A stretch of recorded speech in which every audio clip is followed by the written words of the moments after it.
Ladies and gentlemen, today, I want to share a truth that few talk about, but everyone needs to hear. Power doesn't always come from noise.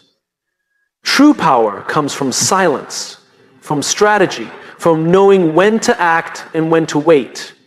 Victory is not always about direct confrontation. Sometimes the best way to take down your enemies is without them ever realizing it. The greatest battles we face in life aren't fought with our fists.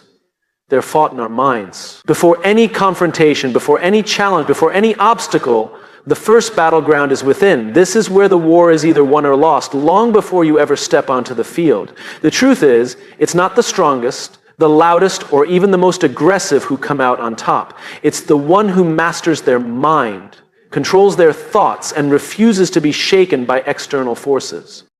Think about it. When you're up against someone who wants to see you fail, what's their first move? They don't just attack your actions, they go after your confidence, your self-belief. They plant seeds of doubt. They try to get into your head because they know that once they have your mind, the rest will crumble. And that's why the first and most silent way to take down your enemies is to fortify your mindset. When you're unshakable inside, nothing outside can touch you. Imagine you're standing in front of a person who's been trying to bring you down. Maybe they've spread lies about you, tried to sabotage your work, or just throw negativity your way at every opportunity. Now, most people would react emotionally. They'd lash out, defend themselves, argue back. But that's exactly what your enemy wants. They want to see you rattle. They want to see you step out of your character, because the moment you lose control of your emotions, you've given them power. But what if instead you approached it differently? What if you reminded yourself that their words, their actions, and their attempts to break you are nothing more than noise? What if you focused on your goals, your vision, and your purpose instead of letting their negativity take up space in your mind? That's when you start to win, not because you shouted louder, but because you refuse to let them occupy the most important real estate you have, your mindset.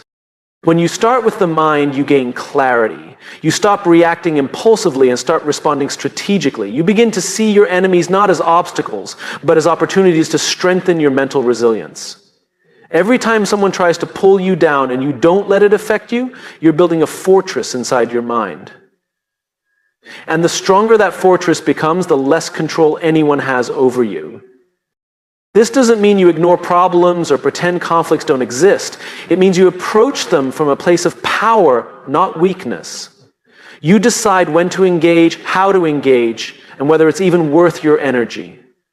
You become the one in control of the situation because you're not reacting out of fear, anger, or frustration. You're thinking clearly, seeing the bigger picture, and making moves that serve your long-term goals.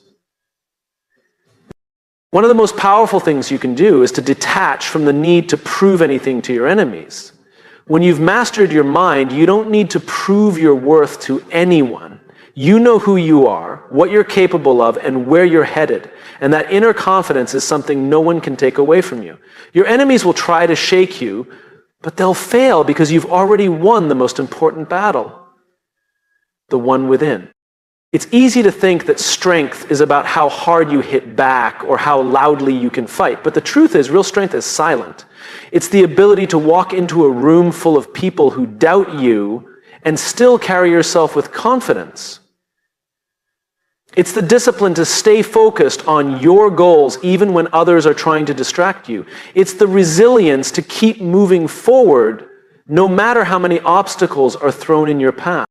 At the end of the day, the mind is your greatest weapon. If you can control your thoughts, you can control your life. Your enemies might be able to throw challenges your way, but they can't defeat you unless you let them into your head. So the next time you're faced with opposition, don't reach for the muscle. Start with the mind. Because when your mind is strong, there's nothing and no one that can stand in your way. Silence is often misunderstood. People tend to equate it with weakness, passivity, or indifference. But in reality, silence is one of the most powerful tools you can use, especially when dealing with your enemies.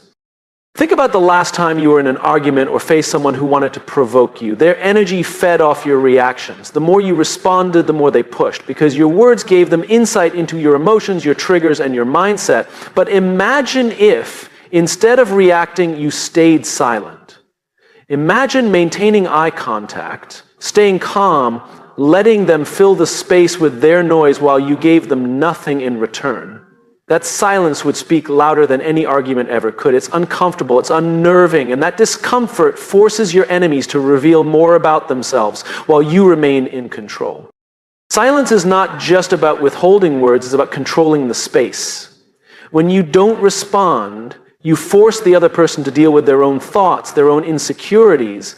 They start to question themselves. Did I say too much? Did I cross a line? Why aren't they reacting? That mental spiral is powerful because it shifts the focus from you to them. They become preoccupied with trying to figure you out, and in that process, they often expose their vulnerabilities. Moreover, silence creates an air of mystery. When people can't predict your thoughts or your next move, they become cautious. They tread lightly because the unknown is far more intimidating than open hostility. Your enemies will expect anger, confrontation, or at least some acknowledgement of their actions. When you give them nothing, you deny them the satisfaction of seeing you flustered. You deny them the control they seek over your emotions. And in that denial, you hold the upper hand. But silence isn't just about conflict. It's a powerful tool in strategy as well. In negotiations, for example, silence can be a game changer. When you pause before responding, you give the impression that you're considering your options carefully, even if you've already made up your mind. This often pressures the other party into revealing more information or making concessions they wouldn't have otherwise considered. The same principle applies to any competitive environment. Whether in business, sports, or personal relationships, the person who can sit comfortably in silence is often the one in control of the situation. Another aspect of silence is its role in personal growth and self-mastery. When you learn to sit in silence, you develop patience, discipline, and emotional resilience. It's easy to lash out when provoked, but it takes strength to hold back, to observe, and to wait for the right moment to act. This self-betrayal doesn't just protect you from making rash decisions, it also allows you to see situations more clearly. In silence, you can analyze the bigger picture, understand motivations, and plan your next move with precision. There's also a profound dignity in silence. When you refuse to engage in petty conflicts or respond to baseless attacks, you rise above the noise. You show that you are not easily swayed by external forces, that you operate on a level that your enemies can't reach. This quiet confidence can be more intimidating than any aggressive confrontation. People respect those who don't feel the need to constantly defend themselves, because it shows a level of self-assurance that words can't convey. However, using silence effectively doesn't mean avoiding conflict altogether. It means choosing your battles wisely and knowing when to speak and when to hold back. Silence is most powerful when it's intentional, when it's used as a strategic pause rather than an escape. It's about knowing that sometimes saying nothing is the loudest statement you can make. It becomes a shield that protects you and a sword that disarms those who try to bring you down. There's a saying that success is the best revenge, and it holds more truth than most people realize. When someone wrongs you, disrespects you, or underestimates you, the natural impulse is to strike back, to prove them wrong with words or actions driven by anger. But here's the thing. Anger is temporary and reactions are fleeting. What really lasts, what really stings, is when you rise above it all and achieve a level of success they can't ignore. Because nothing unsettles your enemies more than watching you thrive in spite of their efforts to bring you down. When people try to sabotage you, belittle you, or doubt you, what they're really hoping for is a reaction. They want to see you stumble. They want to know they've gotten under your skin. They feed off your frustration and setbacks because it validates their own insecurities. But when you don't give them that satisfaction, when you focus on your growth and continue to rise, you take away their power. You show them that their efforts were not just unsuccessful, they were irrelevant. Success speaks volumes without you ever having to say a word. Imagine the person who doubted you seeing your accomplishments plastered on a billboard, reading about your achievements in a magazine, or hearing your name mentioned in rooms they can't even enter.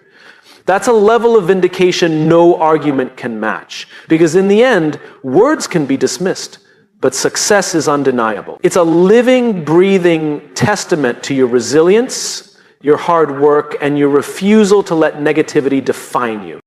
But success as revenge isn't just about proving others wrong, it's about proving yourself right. It's about channeling the energy from those negative experiences into fuel for your ambitions. When someone tells you that you're not good enough, that you'll never make it, or that you're wasting your time, you have two choices. You can let their words weigh you down, or you can use them as motivation to push even harder. Every milestone you reach, every goal you crush, becomes a silent but powerful rebuttal to the people who doubted you. The beauty of success as revenge is that it's not destructive. It's constructive. Instead of wasting time plotting how to get back at someone, you're investing that time into building something meaningful. You're not lowering yourself to their level, you're elevating yourself to a place where their opinions no longer matter. And that's the ultimate victory. Not just outshining them, but outgrowing the need for their validation entirely. Success also changes the narrative. When you achieve something significant, people can't help but take notice. The same individuals who once dismissed you will have to acknowledge your accomplishments, even if they do so begrudgingly. Some may even try to align themselves with you, hoping to share in the glow of your achievements. That's when you know you've truly won, not just because you succeeded, but because you've shifted the dynamic entirely. They're no longer in a position to criticize. They're now in a position where they have to respect what you've built. But here's the most important part. Success as revenge isn't about staying bitter or holding on to grudges. It's about letting go of the negativity and focusing on what truly matters: your growth, your happiness, and your purpose. When you're driven by the desire to succeed for yourself, rather than just to spite others, that's when you find true fulfillment. The revenge becomes secondary to the pride you feel in your own journey. Success isn't just about material achievements or public recognition, it's about personal victories too. It's about overcoming obstacles, breaking through limitations, and becoming the best version of yourself. Your enemies may never admit they were wrong, and they may never apologize for what they did, but that's not the point. The point is that you didn't let them stop you. You kept going, and in doing so, you turned their negativity into your stepping stone. Kindness is often mistaken for weakness. People assume that being kind means being soft, passive, or easy to manipulate. But the truth is, kindness can be one of the most powerful and unexpected tools you can use to disarm your enemies. When I say kill them with kindness, I don't mean superficial niceties or forced politeness. I mean using genuine, strategic kindness as a way to take control, flip the script, and leave your enemies powerless. It's about turning the very thing they expect the least into the weapon that leaves them confused, off-balanced, and ultimately defeated. Enemies, by definition, thrive on conflict. They expect confrontation. They're fueled by negativity, waiting for you to react in anger or frustration. That's the game they want to play because it's familiar. But when you meet hostility with kindness, you throw them into unfamiliar territory. They don't know how to respond. They're ready for a fight, but instead you're offering a smile, a compliment, or even support. That's not just confusing, it's deeply unsettling. Imagine someone at work who's constantly trying to undermine you. They spread rumors, take credit for your ideas, or subtly sabotage your efforts. The expected reaction would be to confront them, to call them out, or to retaliate in kind. But what happens when you do the opposite? What happens when you thank them publicly for their input, compliment their work in front of others, or offer to collaborate on a project? Suddenly the dynamic shifts. They're left wondering, are they being sarcastic? Do they know what I'm doing? Are they setting me up? That doubt creeps in, and it's far more powerful than any direct confrontation. You've taken away their ability to predict your moves, and in doing so, you've taken away their power.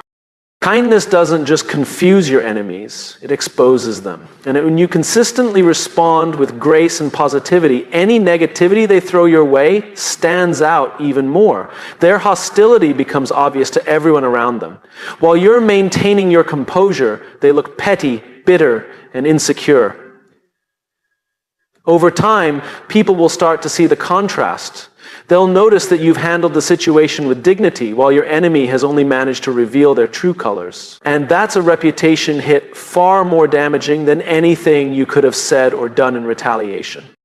Now, this doesn't mean you let people walk all over you. Being kind isn't about being a pushover. It's about choosing a higher path without sacrificing your self-respect.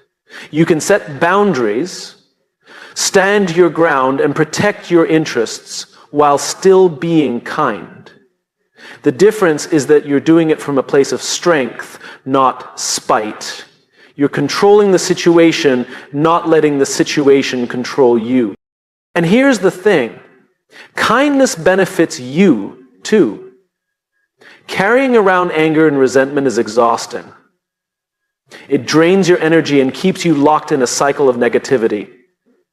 But when you approach situations with kindness, you free yourself from that burden. You stay focused on your goals, your growth, and your peace of mind. Your enemies become background noise, irrelevant to the bigger picture of what you're building. In the end, killing them with kindness isn't about pretending to be nice or masking your true feelings. It's about using kindness as a deliberate, strategic tool. It's about understanding that the best way to throw someone off their game is to refuse to play by their rules. When you respond to hostility with kindness, you're not just confusing your enemies. You're showing them that they have no control over you. You're proving that their attempts to bring you down are ineffective because you're operating on a level they can't reach. So the next time someone tries to bring negativity into your life, don't waste your time and energy on anger. Smile, be gracious, offer help if it's needed, and then keep doing your thing, building your success, and living your life on your terms. Because in the end, there's no better way to defeat your enemies than to rise so far above their level that they can't even touch you, and that's how you literally kill them with kindness. In a world that thrives on instant gratification, playing the long game is a concept that many overlook. We live in a time where people expect immediate results, quick wins, fast recognition, instant success. But the truth is, the most meaningful victories, the ones that truly stand the test of time, are earned through patience, strategy, and consistency. When dealing with enemies or those who try to bring you down, the long game becomes even more powerful. Most people expect quick reactions. They want to provoke you, push your buttons, and get an immediate emotional response. But when you refuse to engage on their timeline, when you're patient and strategic, you throw them off balance. They're left wondering why you're not reacting, why you're not retaliating. And that patience, your ability to outweight them, is often the very thing that leads to their downfall. Playing the long game also means understanding that setbacks are part of the process. Your enemies might seem like they're winning in the short term. They might get the promotion you wanted, spread rumors that temporarily damage your reputation, or create obstacles that slow you down. But here's the thing, temporary wins don't last. People who rely on shortcuts, manipulation, or sabotage often burn out or expose themselves over time. Their success is built on shaky ground. Meanwhile, you're building something solid, something that will endure because it's based on hard work, integrity, and vision. One of the most powerful aspects of the long game is how it changes your mindset. When you're focused on long-term goals, you stop sweating the small stuff. Petty conflicts, minor setbacks, and temporary frustrations don't hold as much weight because you're looking at the bigger picture. You understand that today's problem won't matter in a year, 5 years, or 10 years if you stay the course. This mindset not only makes you more resilient, but it also gives you a sense of peace. You're not constantly reacting to every little thing that goes wrong because you know where you're headed. Another benefit of playing the long game is the relationships you build along the way. When you're patient and consistent, people notice. They see your dedication, your reliability, and your ability to stay focused under pressure. Over time, this earns you respect and trust, which are invaluable assets in both personal and professional life. Your enemies might win a few battles, but they'll never win the war because they're focused on short-term gains while you're building lasting influence and success. Playing the long game also means being adaptable. It's not about sticking rigidly to one plan or path. It's about staying committed to your ultimate goal while being flexible in how you get there. Life is unpredictable and obstacles will come your way, but when you have a long-term vision, you're able to navigate those challenges without losing sight of what really matters. You can pivot when needed, adjust your strategy, and keep moving forward, knowing that every step, no matter how small, is bringing you closer to your goal. Most importantly, playing the long game is about self-mastery. It's about controlling your emotions, staying disciplined, and trusting the process even when results aren't immediate. It's about having the patience to let things unfold naturally, knowing that your hard work will pay off in the end.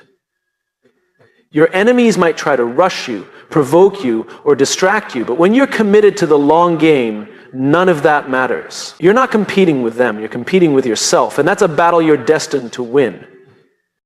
So the next time you're tempted to react impulsively, to chase a quick win, or to get caught up in the moment, remember this. True success isn't about what happens today. It's about where you'll be tomorrow, next year, and 10 years from now. Stay patient, stay focused, and keep playing the long game. Because in the end, the person who outlasts the noise, the distractions, and the setbacks is the one who truly wins. Sometimes the best way to defeat your enemies is to do nothing at all. Let them destroy themselves. It might sound passive, but in reality, it's one of the most strategic and powerful moves you can make. People who are driven by malice, jealousy, or deceit often create their own downfall. Their negative energy, toxic behavior, and short-sighted tactics eventually catch up with them. All you have to do is step back, stay focused on your path, and watch as they unravel under the weight of their own actions. When someone is out to get you, whether it's a coworker trying to sabotage your projects, a competitor spreading lies, or even a so-called friend turning against you, the natural instinct is to fight back, to defend yourself, to expose them, to retaliate. But here's the thing. Reacting emotionally plays right into their hands. It pulls you into their drama, drains your energy, and distracts you from your goals.